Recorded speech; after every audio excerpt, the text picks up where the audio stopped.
ஒரு பெரிய மரத்துல ஒரு புத்திசாலி காக்கா இருந்துச்சு. ஆனா ஒரு ஸ்மார்ட் போன் அதோட வாழ்க்கையே மாற்றிடுச்சு. எப்படி தெரியுமா? இந்த கதைய கவனமா கேளுங்க.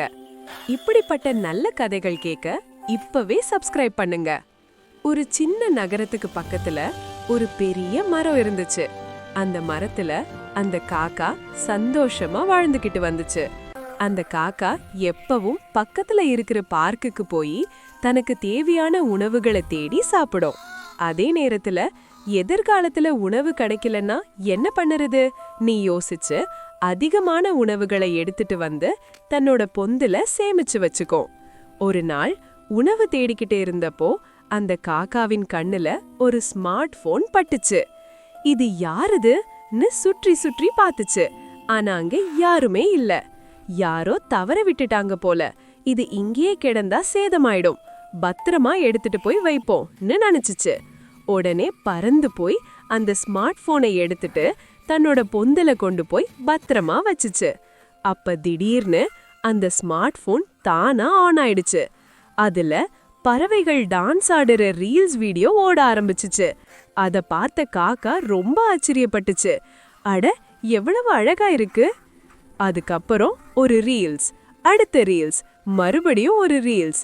நாள் முழுக்க பொந்துலயே இருந்து ரீல்ஸ் பார்த்துக்கிட்டே இருந்துச்சு.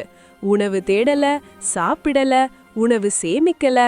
2-3 நாள் கழிச்சு ஒரு நாள் அந்த ஸ்மார்ட் போன் சார்ஜ் முடிஞ்சு ஆஃப் ஆயிடுச்சு. அப்பதான் காக்காவுக்கு உண்மை புரிஞ்சது. நான் சாப்பிடல, உணவு தேடல, ரீல்ஸ் பார்த்து என் நேரத்தையே வீணாக்கிட்டேன். ரொம்ப பசி எடுத்துச்சு. உணவு தேட பறக்க நினைச்சுச்சு. ஆனா பல நாள் சாப்பிடாம இருந்ததால பறக்க கூட அதுக்கு தெம்பில்லாம போயிடுச்சு. அப்பதான் காக்கா ஒரு பெரிய பாடம் கத்துக்கிட்டுச்சு. ஸ்மார்ட் போன் நல்லதுதான், ஆனா கட்டுப்பாடோட பயன்படுத்தணும். நேரம் காலம் இல்லாம பயன்படுத்தினா கஷ்டம்தான் வரும். அந்த நாளில இருந்து பார்க்குக்கு வர குழந்தைகள் ஸ்மார்ட் போன் பார்த்துக்கிட்டு இருந்தா காக்கா உடனே போய் அதை தட்டி விட ஆரம்பிச்சுச்சு.